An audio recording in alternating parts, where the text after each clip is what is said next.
보실 성경 말씀은 누가복음 17장 26절로 30절까지 보시겠습니다.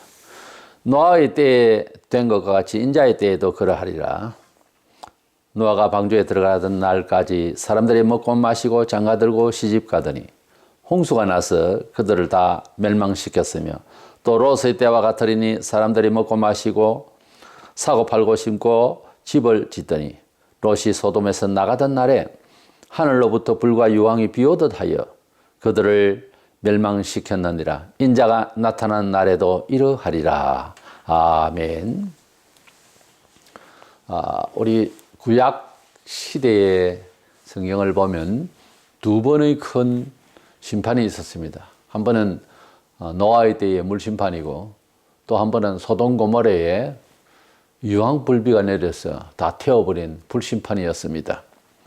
이 두 가지의 심판이 가지고 있는 의의도 있지만은 이 심판을 통해서 마지막 때에 지구의 종말에 하나님께서 심판하실 내용을 우리에게 전달하고자 해서 이 얘기를 하신 것입니다. 인자가 나타나는 날에도 이러하리라. 30절에 주님께서 오실 때에도 이 세상 심판을 그렇게 할 것이라. 그런데 노아의 때는 세상 전체 상대로 물심판이었고 소돔 고모라는 국지적이지만 불심판이었습니다. 그러니까 세상 전체를 말세에는 물심판이 아니고 구약에는 약속했습니다. 물로 심판한다는 걸 아예 하고 대신 불로 심판한다. 그렇게 말씀하고 있습니다. 그래서 이 물심판과 불심판을 비교하면서 하나님께서 마지막 시대에 우리에게 심판하실 불심판에 대해서 제대로 알고 우리가 무슨 대비를 할 수 있는 것이 아니라 하나님의 뜻을 알고자 합니다. 먼저 창세기 6장과 7장에 나오는 물심판에 대해서 보고자 합니다. 노아의 시대는 사람들이 지구촌에 이제 많이 있었지만은 어디까지 인구가 퍼졌는지는 확실시 할 수가 없습니다. 약 세상 생기고 약 한 1650년경 된다고 그러고 예수님 오시기 전 약 2450년쯤 전에 있었던 일입니다. 세상 생기고 1650년대쯤 지날 때에 사람들이 원죄로 인해서 그렇죠. 타락을 해서 세상에 온통 뭐 그렇게 교육하는 집안이 있겠습니까? 사회적 환경이 그러니까 그렇게 변질이 되는 거죠. 이래서 사람들이 타락을 해서 하나님께서 여러 차례 아마 경고를 하셨을 줄 압니다. 그런데 결국은 멸망을 받을 수밖에 없는 지경에 왔을 때에 노아에게 이들이 이제 100년 전으로 해서 죽는다 하는 이제 계시를 하시고 노아에게 너는 높은 산 꼭대기에다가 배를 지어서 너희 식구들이 살 수 있도록 하여라. 또 동물 암수를 다 구별해서 다 들여서 그래서 구원을 받도록 언약을 하셨습니다. 그 방주라고 하는 3층짜리 배는 길이가 약 그 축구 경기장 길이만 합니다. 그렇게 이제 만드는 과정에 거의 뭐 100년 전으로 해서 그때는 지금같이 무슨 도구도 없는 거고 힘들지 않습니까? 그 나무를 어디서 가져와서 그 큰 배를 지어야 할지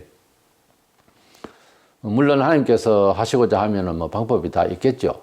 물론 그러나 상당한 기간 동안 그 배를 짓는 노아에 대해서 물어볼 사람도 생기는 거고 또 노아는 열심히 전도를 했겠죠.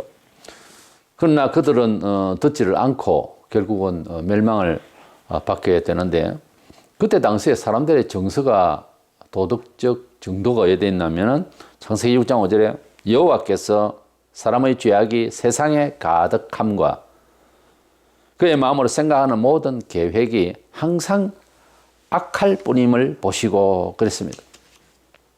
그래서 뭐 아이가 태어날 때부터 이제는 굳어졌어요. 가정에서 자라면서 아예 사람들이 제정신이 아니야. 도덕이 타락되고 죄악이 온 세상을 덮고 있었습니다.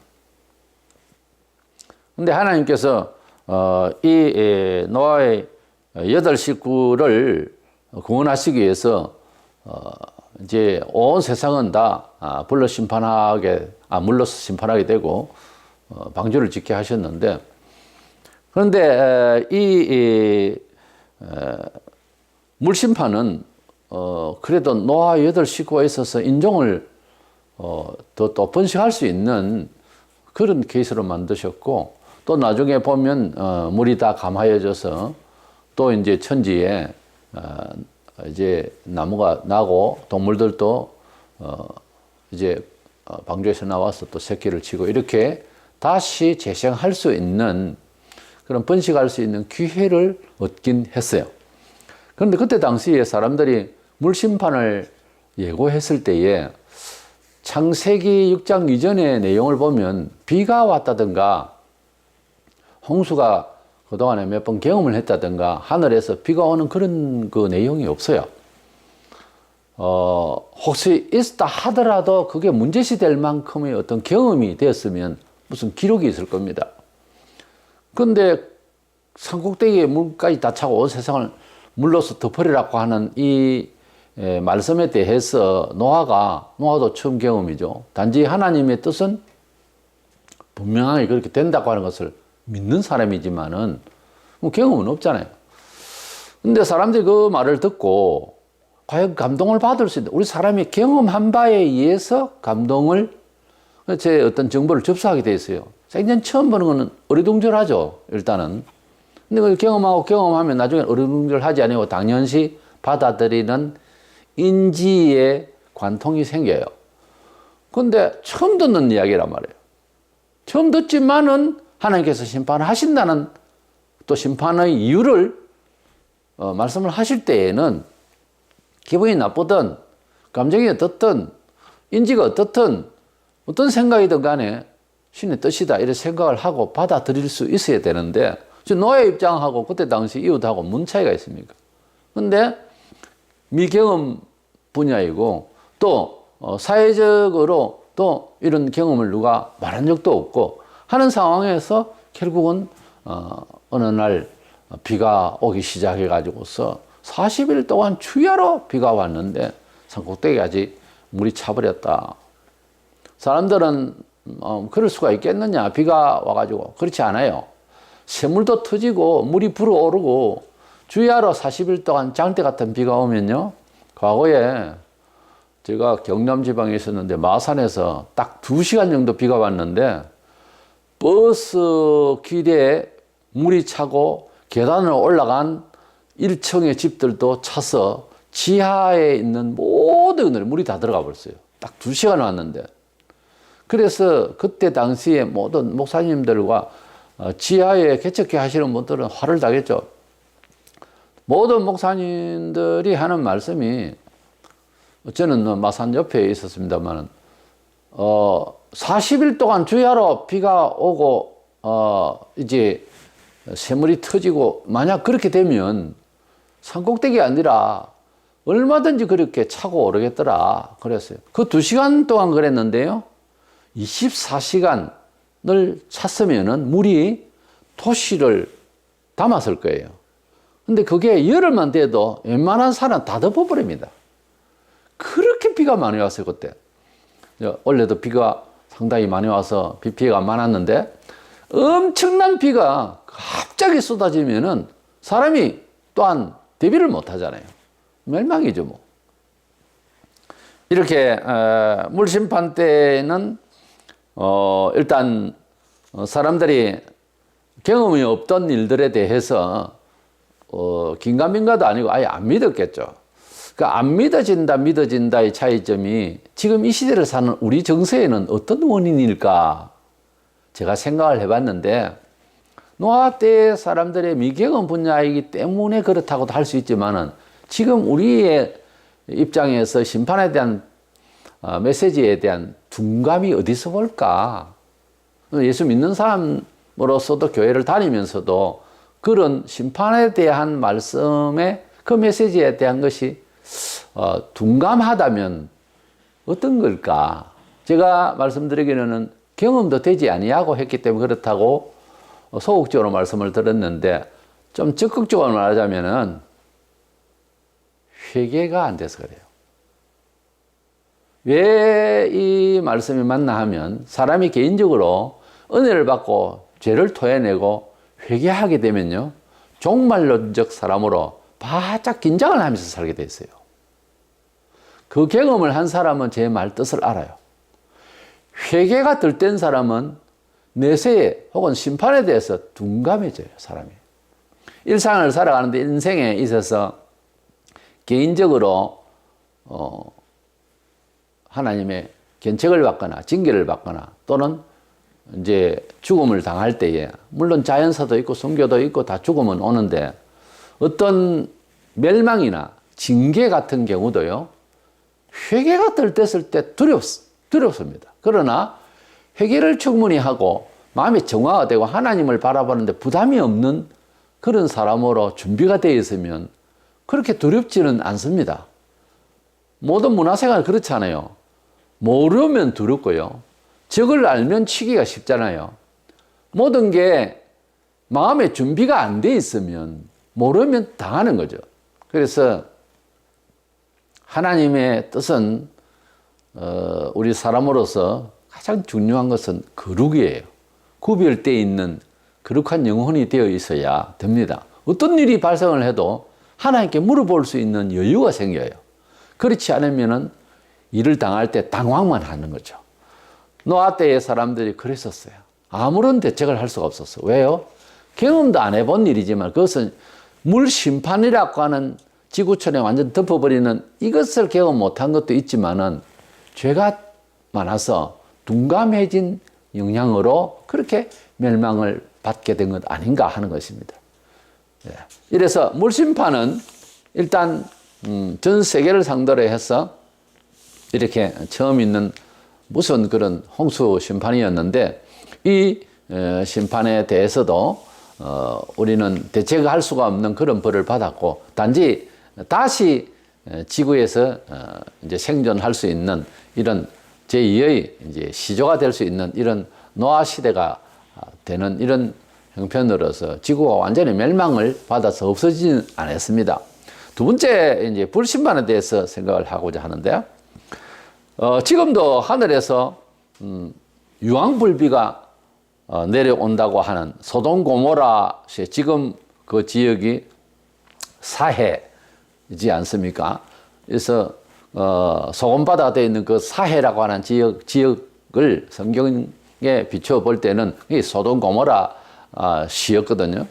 근데 거기에 하나님께서 불로서 유황불이 임해서 다 태워진 것이다, 이렇게 되어 있는데, 주님께서 말씀하시기를 불로서 이 세상을 심판하게 되는 예언의 말씀을 성경은 말씀을 하고 있는데, 불이 하늘에서 내려와서 세상을 없이 한다, 이것이 과학자들로서 믿어지는가 하는 거예요. 불이 하늘에서 떨어진다, 무슨 말일까 하는 거죠. 근데 불이 하늘에서 떨어진다고 하는 개념이 안 잡힙니다. 우리가 유황불이, 그냥 비는 이제 보고 우리가 또 경험을 했기 때문에, 그래서 소낙비, 굵은 장대비를 이제 경험도 했죠. 그러나 불이 그렇게 임할 것이라는 것은 안 믿잖아요.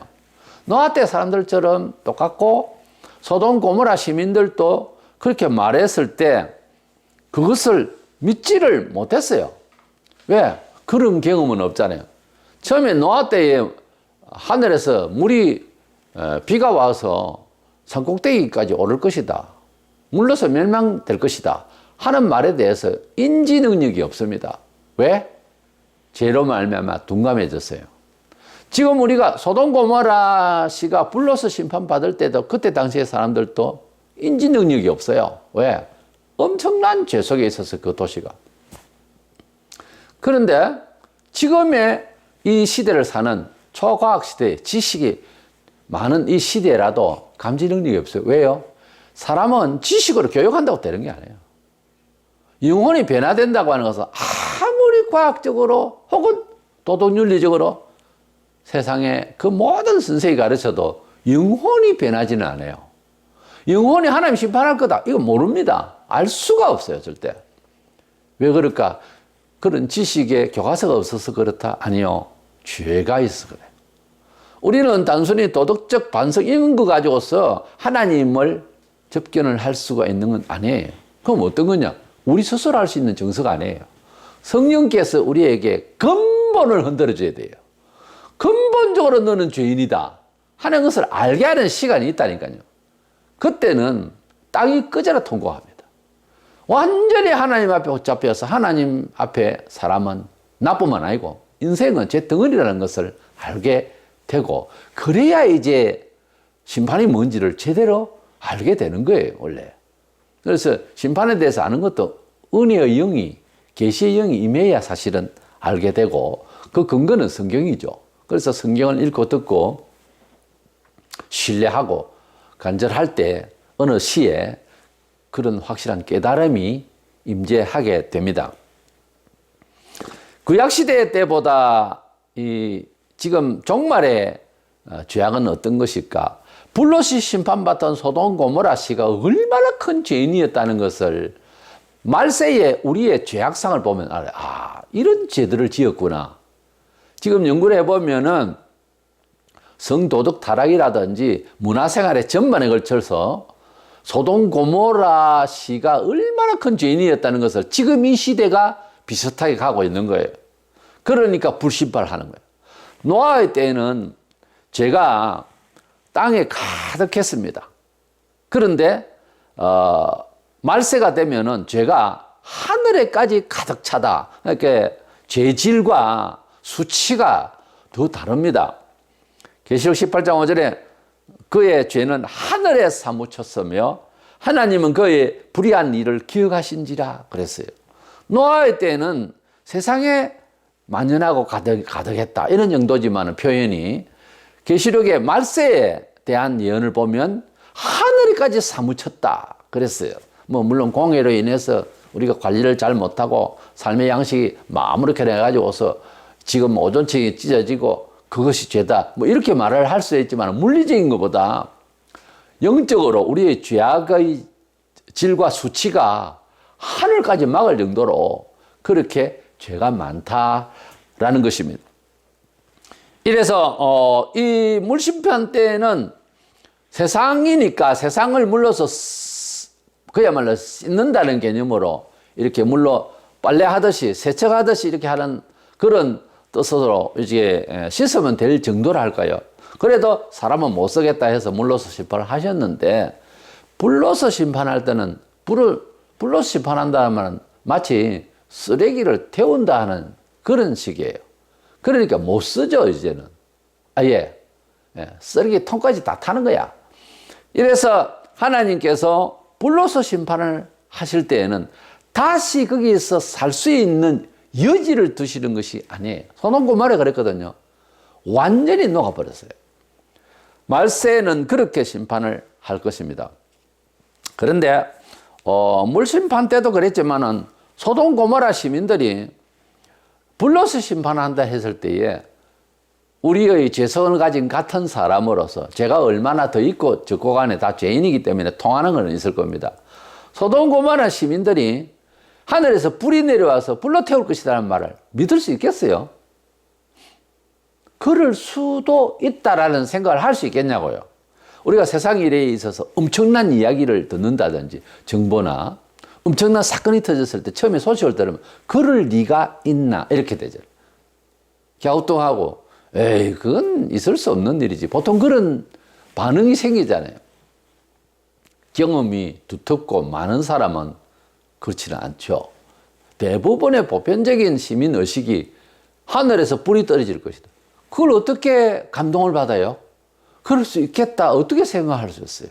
왜 그럴까요? 역시 죄가 두터워져서 둔감해진 겁니다. 신의 심판을 굉장히 빨리 이해하는 사람은요, 영혼이 맑은 거예요. 영혼이 맑은 사람은 정직하게 살려고 합니다. 사회적, 윤리적 입장에서 생각하면 정직한 영이 되는 거예요. 하나님의 벌에, 하나님의 유황불의 심판에 대한 이 예고에 둔감하다고 하는 것은 또는 일상에서 그 생각을 별로 하지 않는다고 하는 것은 죄스럽게 산다는 뜻입니다. 교회에도 무슨 중성을 한다, 뭐 인생을 산다 하는 것이라도 주의 심판을 생각하면서 살아야 되는 거예요. 교인인 자가 사업을 하면서 거짓말을 하고 사기를 치고 돈 좋아서 아파트 피 붙여가지고 온갖 것 다 해먹고 그리고 세금도 제대로 안 내고 이거요 영혼이 어두워져서 그래요. 그러면 일단 돈이라도 생기지 않느냐. 그 돈을 믿을 수 있냐고요. 어디로 갈지. 무슨 사고가 나서 그 돈 몇 배를 더 들여서 병이 나서 고쳐야 될지 누가 알아. 하나님은 내버려 두고 그냥 잘 되는 사람은 사기를 치더라도 잘 되도록 하는 프로그램이 숨겨져 있지 않습니다. 사람의 뇌에. 반드시 하나님께서는 공의와 하나님의 선하신 뜻 가운데서 심판을 하게 돼 있어요. 근데 불심판이 임한다 했을 때에 그때 사람들이 안 믿었습니다. 창세기 19장 14절에 롯이 나가서 그 딸들과 결혼한 사이들에게 말하여 이르기를 여호와께서 이 성을 멸하실 터이니 너희는 일어나 이곳에서 떠나라 하되 그의 사위들은 농담으로 여겼더라. 사위들이 농담으로 여겼더라. 뭐 사위들이 그쪽 동네 사람이겠죠. 이렇게 이 농담으로 여겼다는 이 말을 그대로 지금 시대에 사는 시민들한테 불심판이 있을 것이요. 이렇게 말하면 농담보다 더 확실한 말이 뭐 표현이 없습니까? 아주 웃기는 소리 들을 겁니다. 저 딱 교인들이 이제 하는 소리다. 미친 소리다. 그리고 광신도의 소리다. 이렇게 생각을 하잖아요. 잘 아는 사이에는 씩 웃고 말죠. 그러나 내용상은 농담으로 여기는 거하고 똑같은 겁니다. 예수님이 우리 죄를 위하여 2000년 전에 십자가에서 돌아가셨는데 그 사람이 죽은 거하고 내 죄하고 무슨 상관이 있느냐 이렇게 생각한단 말이에요. 농담으로 얘기하는 거예요. 예수님이 몸이 부활해서 하늘을 붕붕 올라갔다 문을 닫아 들었다 나왔다 할 수 있다. 농담으로 얘기하는 겁니다. 주의 뜻대로 살면 원수를 사랑하고 용서하면 또 더 부어주고 축복하리라. 농담으로 얘기합니다. 그런데 그것을 행하는 사람 농담을 안 여기기 때문에 행해보는 거예요. 힘들죠. 체질이 그렇지 않으니까 누구나. 그러나 주의 뜻대로 하니라고 자존심 깨고 무너지고 성질나고 다 해도 이렇게 내려앉아 봅니다. 그래가 한 걸음씩 반 걸음씩 힘들지만 주의 뜻대로 한번 살아봅니다. 놀라운 걸 깨닫습니다. 그리고 좋은 일을 만납니다. 다시는 농담으로 여기서는 안 되겠구나 하는 생각을 하게 되죠. 긍정적인 측면에서 생활의 은총에 대한 언약을 믿을 때도 우리 보통 사람들은 긴가민가하고 농담으로 여기는 습성이 그렇게 되어 있어요. 그런데 그것을 농담으로 여기지 말고 하나님의 진짜의 말씀이다. 하나님이 절대적으로 이루어지는 말씀이다라고 믿고 행동하는 것은 힘들지. 그러나 인정할 때에 농담으로 여기는 마음이 없어요. 그게 정상적인 하는 백성이지. 이 성경은 믿어지는데 주로 도덕이나 무슨 잘 먹고 잘 사는 일 이거는 믿어지는데 심판이나 하나님의 기적이나 무슨 하나님의 역사에 대해서 말을 하려면 안 되는 거 왜? 신앙이 깊지 않아서 그렇다고 저는 부족해서 이렇게 말하잖아요. 주로. 근데 목사는 어떻게 알아듣냐면은 저는 제가 많습니다. 이렇게 알아들어요. 우리 사람이 종교적으로 피해가려는 막 표현들을 해요. 사람들이. 그러나 영감을 가지고 목사는 그렇게 이해를 안 한다니까 이해하고 웃고 말죠. 그런데 저는 독합니다. 아직 회개가 덜 됐습니다. 나는 세속을 더 좋아합니다. 목사 당신 조심해. 이렇게 들어요. 나는 들을 때에. 왜? 원리가 그렇거든요. 원리가. 하나님의 심판과 하나님의 뜻 앞에 녹아졌어. 주의하는 사람은요. 살아있는 영혼이에요. 그런데 거기에다가 자기가 뭐 변명한다고 점잖게 교양을 대서면 헛소리를 합니다. 그러면 듣긴 듣죠. 보통 그렇게 할 수 있는 사람이거든요. 사람은. 그러나 속으로는 네, 독합니다. 악합니다. 걸리면 죽습니다. 조심하시오. 이런 뜻으로 들어요. 그 목사는 조심스럽죠. 바울이 복음을 전하고 권면을 하고 다닐 때에 아직까지 들된 성도는 두려워하며 떨며 전했습니다. 잘 달리는 말에게 해초를 치거든요. 사람이 순종을 잘하고 하나님을 이미 두려워하는 삶이 그의 처세가 딱 돼 있고 자세가 돼 있는 사람은 목사가 무슨 말을 해도 편해요. 그래서 어떻게 보면 함부로 말을 해요. 우리 형제나 부모와 자식 간에는 함부로 말하는 건 뭐죠? 믿는 게 있거든요, 서로. 통하는 게. 그런데 안 통하는 교인에게는 함부로 말 못 하죠. 삐치고 아니면 오해를 크게 할 수 있으니까. 왜? 영혼 상태가 회개가 들 때거든요. 교육을 해요. 교육한다고 되는 게 아니에요. 회개의 문제예요. 언젠가 내가 희생으로 혹은 말로 혹은 기회가 있어서 그가 회개하기를 기도하는 거예요. 그게 목사의 일이에요. 그러면 자연히 본인이 알아서 이해를 해요. 근데 그렇게 되기 전에는 두렵죠. 조심스럽죠. 그 영혼 상태가 잘 돼야 되니까요. 그게 아까워서 좌절하지 않게 조심스럽게 대합니다. 그 말은 친하면 된장찌개 먹지만 서먹하면 아직까지는 비싼 거 먹죠. 맞죠? 안 그래요? 그러니까 잘 소통되면 편하니까 된장찌개 먹어도 괜찮듯이 아직 어려우니까 비싼 거 먹는 거예요. 참사랑은 비싼 거 먹어야 예의가 다 되고 좋은 사람을 안 보이거든요. 그렇게 안 하거든요. 우리가 목사와 성도의 관계나 또는 성도가 세상 사람들과의 관계 속에서 소통이 되는 사람이 되어야 되는데 우리 성도들이 가지고 있는 영혼의 상태의 기술은 뭐 일반적인 도덕성인 이런 거하고는 좀 다른데 죄를 회개하고 하나님의 뜻을 수용하려는 마음을 활짝 열려 있어야 됩니다. 그리고 그 공간이 넓으면 넓을수록 좋고 부드러우면 부드러울수록 좋지요. 그래서 주의 말씀이 직선적으로 오든지 휘둘러 오든지 언제나 받아들일 수 있는 마음의 준비가 되려면 죄를 회개해야 됩니다. 회개치 않으면 그런 영혼이 안 돼요. 공부를 한다고 되는 게 아니라니까. 그래서 그런 영혼이 되기를 간절하기를 원합니다. 그때 당시에 모든 소돔 고모라 시민들은 그렇게 롯의 사위들처럼 농담으로 여기는 판국이었습니다. 왜? 너무나도 도덕이 타락하고 영혼들이 변해놨기 때문에 감각이 없는 거예요. 너무나도 둔감해서 하나님 뜻에 대해서 오히려 화가 나는 거예요. 이제 이런 상황일 때에 불심판을 받았는데 오늘날 어떻습니까? 10대가 무섭다 그런 말을 하잖아요. 10대 애 새끼들이 왜 무서워요? 이거 뭔가 그렇게 했잖아요. 10대 애 새끼들이 왜 무섭게 하냐고 어른들을. 다 된 거예요, 세상. 다 된 거예요. 그 자꾸 이해하고 뭐 상담하 뭘 이해를 해? 자식 놈의 새끼들이 말을 들어야지, 어른 말을. 일단은 그 나이는. 근데 이게 안 되잖아요. 무서운 시대, 벌 받을 시대. 각오하셔야 됩니다. 집이나 한 개인 집구석이나 사회나 각오하셔야 된다니까. 우리가 살 천국은 이렇게 힘들고 힘든 세상이 아니고 계시록 21장 4절에 모든 눈물을 그 눈에서 닦아주시니 다시는 사망이 없고 애통하는 것이나 곡하는 것이나 아픈 것이 다시 있지 아니하리니 처음 것들이 다 지나갔음이러라. 이렇게 말씀하고 있습니다. 지상에서의 삶은 이렇게 하나님이 벌받을 수밖에 없는 죄로 가득합니다. 옛날이나 지금이나 문화 양식이 바뀌지만 우리 영혼 상태는 과거의 사람들의 영혼이나 시민의식이나 지금이나 하나님이 보실 때에는 그 양상은 관계없어요. 뭐 세상에서 뭐 달라졌다 싶어도 별로 상관이 없습니다. 그러나 하나님께서 보실 때에 이 세상을 살아가는 지금 사람들의 영혼 상태는 소돔 고모라 시민들처럼 그렇게 죄가 많아서 둔감해졌다 이거예요.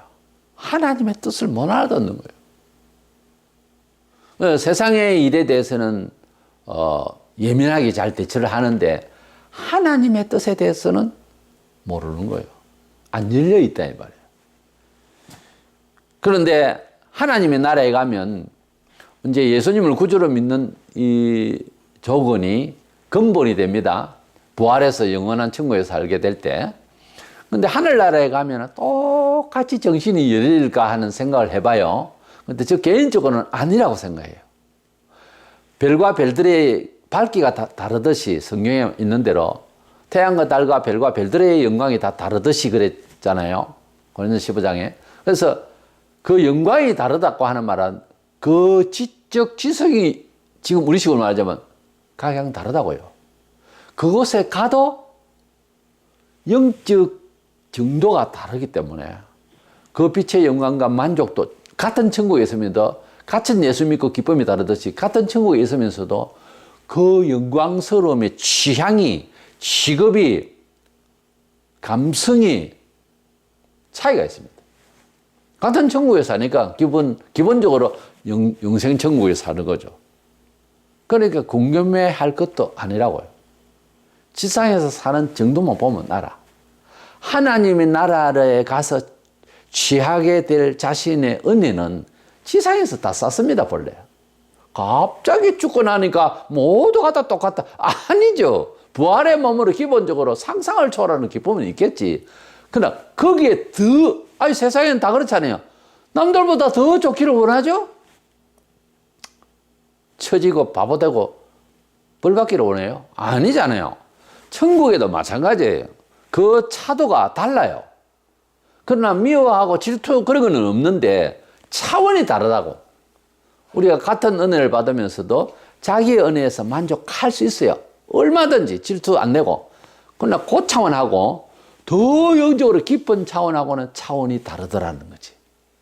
그러니까 천국에서의 삶의 의식이 지상이하고 그 격 차이는 다르지 않습니다. 사람들이 죽고 나봐야 뭐 알고 죽고 나면 뭐가 어째 되겠지. 안수 한 방에 뭐가 되겠지 하는 거하고 똑같은 이야기예요. 그렇지 않습니다. 그래서 자기가 쌓아온 삶의 정도에 따라서 영광이 빛나니까 사기치지 말고 미리 땅 위에서 회개하고 겸손하고 충성하고 해서 더 영광스러운 영혼이 되시기를 바랍니다. 그래서 물심판과 불심판이 이렇게 이제 차이가 있으면서도 동일한 그런 죄로 말미암아 둔갑해진 것 때문에 멸망을 받았다는 이런 뜻이 있고요. 이 불심판은 특별히 소돔 고모라 시민이 다시는 살 수 없는 지형 사람이 되어버린 것과 같이 그 지역이 완전히 벌받아된 것과 같이 이 지구촌은 멸망을 받아서 없어질 것입니다.